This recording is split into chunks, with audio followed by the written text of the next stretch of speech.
Cup में coffee और snacks लेकर वो ड्राइंग रूम में आया तो मेरी नज़र एक बार सिटकनी लगाकर बंद कर दिए दरवाजे की ओर चली ही गई।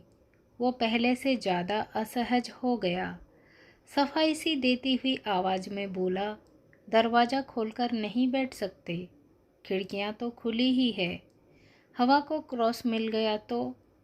कॉफ़ी पीते हुए वो अपने शहर के मौसम और बहुत सी चीज़ों के बारे में बताकर और जैसे भी बन पड़ा मेरी असहजता कम करने की कोशिश करता रहा। फिर कुछ देर तक हथेली पर दूसरे हाथ का मुक्का ठोकने के बाद अचानक दरवाज़ा खोलकर बाहर निकल गया। कहाँ चला गया ये अचानक? थोड़ी देर मन में संयम, उत्सुकता और भी बहुत से भाव आते जाते रहे। फिर प्रतीक्षा में बाहर गली में झांका तो एक सनसनाहट सी पूरे बदन में दौड़ गई। घर, लॉन, चार दीवारी, सड़क सभी की सीमा रेखाओं के अस्तित्व जलधारा में विलीन हो गए थे। बारिश तो कोई मूसलाधार हो नहीं रही थी, फिर इतना पानी। कहीं ये सैलाब हुआ तो? सैलाब? कहाँ, कब, क्या? उस नदी ने संयम तोड़ दिया जो आते समय बस से दिखी थी।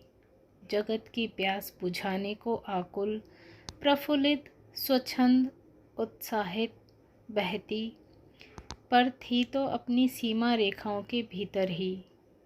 हाँ, मगर तूफान के आने से पहले तक यह हमारे अगले धुएं के गरल को खामोशी से पीता शांत आसमान बोरा गया था, जो उमड़ उमड़ कर अपनी ऊंचाई त्याग धरती पर गिर जाने को आतुर हो गया था। या फिर ये उस तो सोते का ही पानी हो। उसने तो यही बताया था। ठीक ही कह रहा होगा। वो तो लोकल है। कितना अद्भुत लेकिन सुंदर सत्य है।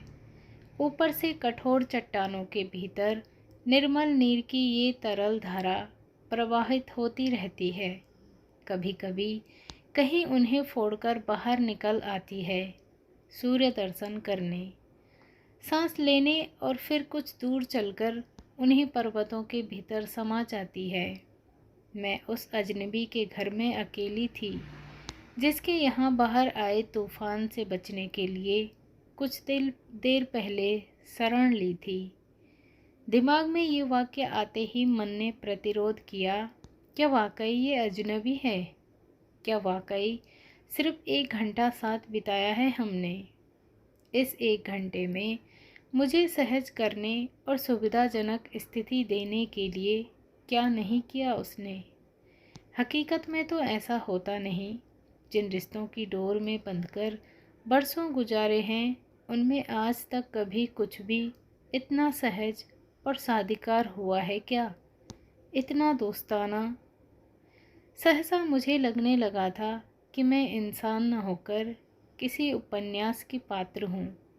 तभी जोर से बिजली कड़की और मेरी नज़र दीवार पर बने शेल्फ पर अटक गई। Complete poem, collection of Wordsworth. मैं फुर्ती से उठकर उस शेल्फ के पास पहुँच गई। तो इसे भी पुस्तकों का शौक़ है, वो भी सारे वही कवि जो मुझे पसंद है। वो लगभग घंटे भर बाद लौटा। उसका बुक्स कलेक्शन तो गजब का है। मैंने उसे देखते ही कुछ ऐसे उत्साह में भरकर बोलना शुरू किया जैसे अपने किसी दोस्त के घर आने पर आई हूँ। तभी उसे पानी में तरबतर देखकर मैं जैसे झटके से वर्तमान में लौटी। कुछ दूर पर ही एक टैक्सी स्टैंड है और उससे कुछ दूर पर एक और हैवी गाड़ियाँ भी होती है उनके पास, मगर काम बना नहीं। सॉरी, मैं आपके लिए कुछ नहीं कर पा रहा। मैं समझ सकता हूँ कि वो कुछ ऐसी लाचारगी से बोला कि मैंने बात काट दी। समझते हैं ना? तो फिर अब बस कीजिए, शांत बैठ जाइए। आप इस झंझावात में टैक्सी देखने गए थे, बताया भी नहीं। समझ में नहीं आता कि आप इतने तूफान में निकले क्यों? कुछ हो जाता तो? अब जाइए, पहले बदन सुखाकर कपड़े बदल कर आइए। मैंने उसे सिर से पांव तक भीगे हुए देखकर इतना साधिकार डांटा कि मुझे खुद अपने लहजे पर आश्चर्य हो आया। उसने कमरे में बनी लकड़ियां जलाने की जगह पर लकड़ियां जला दी।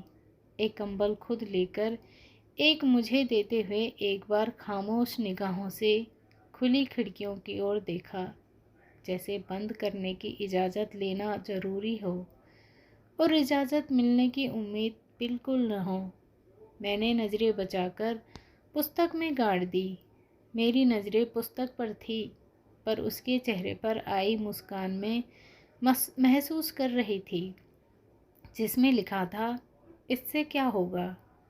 तुम्हें इससे राहत मिलती है तो यही सही। वो एक फर वाला मोटा शॉल और ले आया और मेरी ओर बढ़ाते हुए कहा, इसे कान से ओढ़ लीजिए, नहीं तो ठंड लग जाएगी। लेकिन मैंने कंबल पैरों पर डालकर कहा, बस इतना काफ़ी है। आप यहाँ इस पर्यटन स्तर पर अकेले कैसे? पूछना उसका हक बनता था, पर वो एक बार फिर प्रश्न करने के लिए शब्द ढूंढने लगा और मैं एक बार फिर खुद में सिमट गई, सोचने के लिए कि उन प्रश्नों के क्या उत्तर दूं, जो सभ्यतावश उसने पूछे नहीं हैं, मगर उसके चेहरे पर छपे हैं। आप फिक्र ना करें, जैसे ही मौसम इतना सुधरेगा कि मेरी छोटी सी कार के चलने योग्य हो जाए, मैं आपको आपके होटल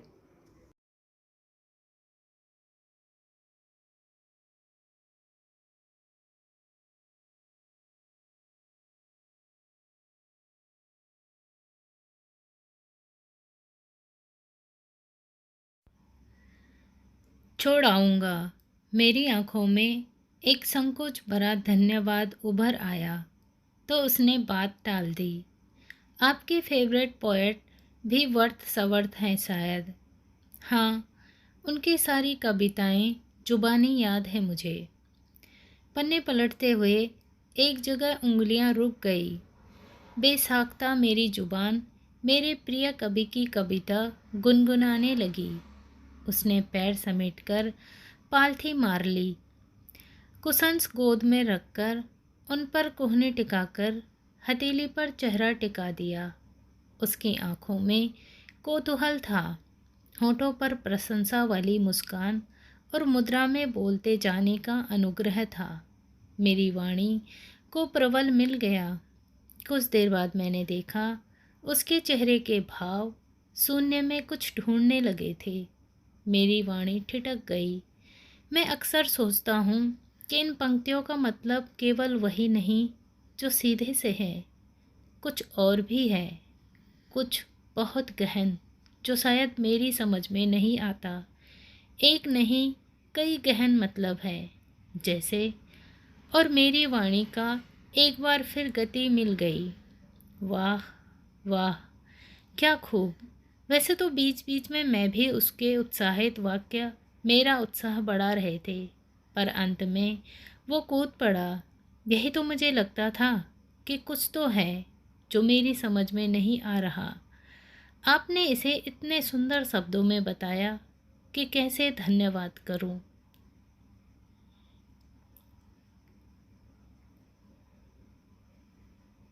आपको तो अंग्रेजी की व्याख्याता होना चाहिए। एक शर्मीली मुस्कान खुलकर मेरे होठों पर खेल गई। वही तो मैं हूँ। तभी मुझे लगा कि कमरे में चांदनी छिटक आई है। तो क्या आसमान साफ हो गया? बरस चुकी बारिश कितनी बरसनी थी। मैं कौतूहलवश उठकर खिड़की पर आ गई।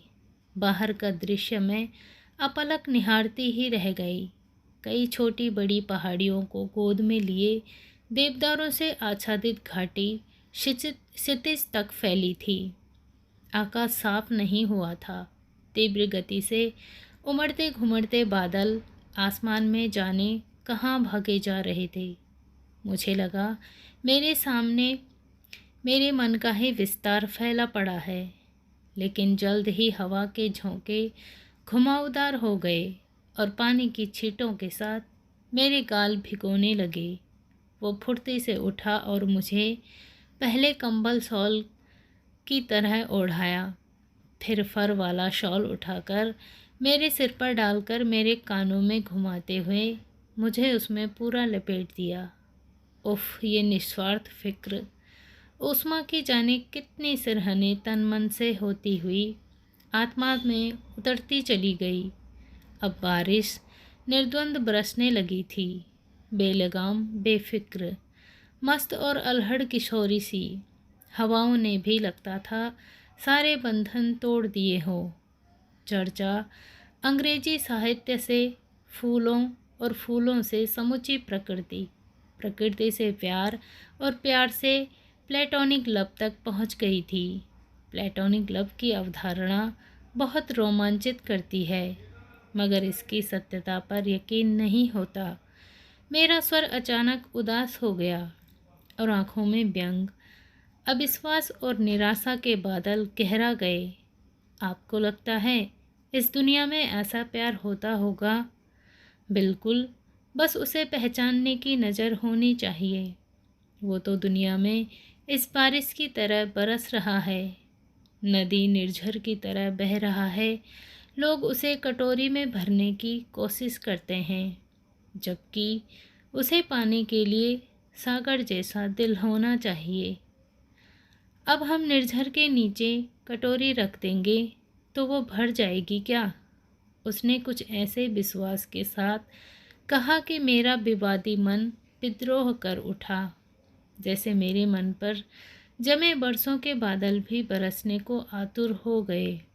और फिर अविनाश के डोमिनेटिंग स्वभाव के कारण होने वाली घुटन और अपने ढंग से जिंदगी न जी पाने की कसमकसाहट, भरे पूरे दिखने वाले जीवन में पसरा खालीपन, बरसों साथ जीने के बावजूद आत्मा का एकाकीपन, मन का एक एक कमरा कब और कैसे खुलता चला गया पता ही नहीं चला। वाणी हर उस कोने की उपेक्षित सीलन दिखाने को आतुर हो गई थी, जिसे धूप में सुखाने के लिए भी कभी मन के दरवाजे नहीं खोले थे, किसी के सामने नहीं खोले थे। कोई इस लायक होगा ही नहीं था कि कभी शादी क्या है, क्या समझौता ही तो है। एक जीवन का अधूरापन दूसरे जीवन के अधूरेपन के साथ समझदार समझौता कर लेता है।